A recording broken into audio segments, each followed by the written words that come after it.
Ms. Geske, I'm going to do everything I can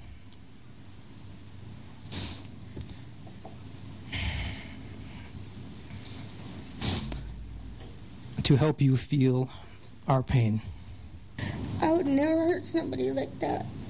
Never hurt people, never hurt a whole family. I wouldn't take that away from somebody.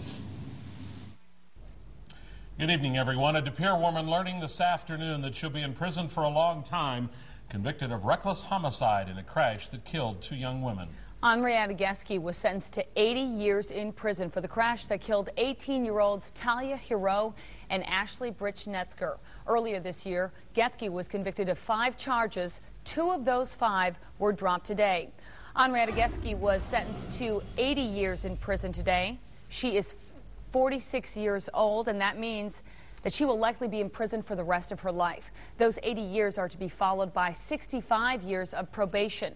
The sentencing hearing lasted about 2 hours. The court heard from the fathers of both Talia Hero and Ashley Britsch-Knetzger, who talked about the pain their families have been through since losing their daughters nearly a year ago.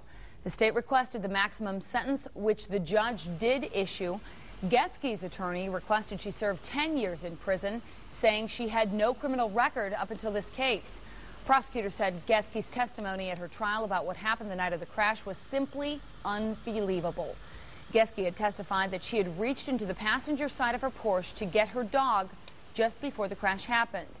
It was at that point that Geske interrupted the court, but apologized for doing so afterwards.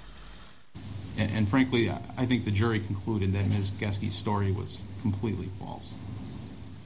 And she continues with that story here today, and that's disturbing. Frankly, I am tired of you saying that I have speeded on that street. I did not speed, and that story is true. Well, Ms. Geske, you weren't in the car. You're going to hear it from me, and you're going to like it even less. Now, after court, family members of both Talia Hero and Ashley Britsch-Knetzger shared their reactions. One of the young woman's fathers said this was some redemption. Geske herself said she hoped the families can find relief from their sorrow.